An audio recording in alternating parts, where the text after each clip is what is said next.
Welcome friends. শিক্ষকদের TET pass বাধ্যতামূলক এই আবহে আগামীকাল 18 তারিখ ডিএম দপ্তরের সামনে বিক্ষোভ আছে।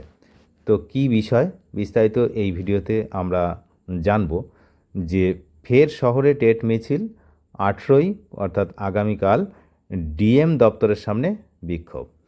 তো টেট মিছিল রয়েছে গত মঙ্গলবার অর্থাৎ গতকাল কলেজ স্কোয়ার থেকে মিছিল করে ধর্মতলা পর্যন্ত আসেন বঙ্গীয় প্রাথমিক শিক্ষক সমিতি, মাধ্যমিক শিক্ষক ও শিক্ষাকর্মী সমিতি, প্রাথমিক শিক্ষক কল্যাণ সমিতি সহ বহু সংগঠনের সদস্য।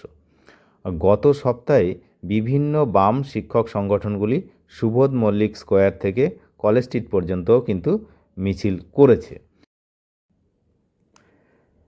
পরে সেখানে অবস্থান বিক্ষোভও করেন তারা।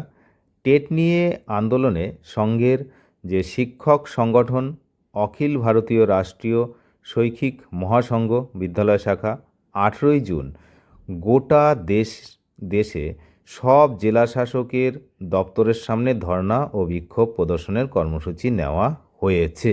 অর্থাৎ আগামীকাল সমস্ত ডিএম অফিসের সামনে কিন্তু এই যে বিক্ষোভ বা ধর্ণা জেলা শাসকের অফিসের সামনে কিন্তু এটা হবে। জেলা শাসকদের মাধ্যমে প্রধানমন্ত্রী ও কেন্দ্রীয় শিক্ষামন্ত্রীকে স্মারকলিপিও দেওয়া হবে।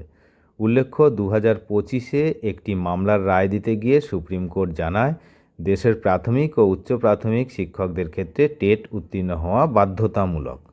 যারা এই টেট উত্তীর্ণ নন তাদের 2027-এর 31শে আগস্টের মধ্যে উত্তীর্ণ হতে হবে, এমনটা কিন্তু বলেছিল। তবে যারা 2030 সালের মধ্যে যাদের চাকরির সময়সীমা শেষ হচ্ছে তাদের এই নির্দেশের আওতার বাইরে রাখা হয়। সম্প্রতি এক রিভিউ মামলার শুনানির সময় 2027-এর 31শে আগস্টের পরিবর্তে 2028 সালের 31শে আগস্ট পর্যন্ত সময়সীমা কিন্তু বৃদ্ধি করা হয়েছে, এটা আপনারা জানেন। সুতরাং আগামীকাল আন্দোলন কি হবে সেদিকে আমরা, যে কর্মসূচি রয়েছে বিক্ষোভ কর্মসূচি, সেদিকে আমরা নজর রাখছি। কারণ এটা শিক্ষকদের বিক্ষোভ কর্মসূচি, তো নিশ্চয়ই ওই জেল থেকে শাহজাহানকে বা জাহাঙ্গীরকে এদেরকে ছাড়ানোর যে বিক্ষোভ সেই কর্মসূচি নয়, একসঙ্গে গুলিয়ে ফেললে চলবে না। তো এই কর্মসূচিতে কিন্তু এই বিক্ষোভ কর্মসূচি মানে মার দাঙ্গা মারামারি এসব নয়। তো আমরা সেদিকে নজর রাখছি যে শিক্ষকরা, যারা আমাদের সিনিয়র শিক্ষকরা রয়েছেন, তাদের এই বিক্ষোভে কতটা সফল হয় সেই বিক্ষোভ, সেদিকে আমরা নজর রাখছি। আপনারা নজর রাখুন। চ্যানেলে যারা নতুন তারা নিয়মিত আপডেট পেতে অবশ্যই চ্যানেলটিকে সাবস্ক্রাইব করে সঙ্গে থাকবেন। ধন্যবাদ।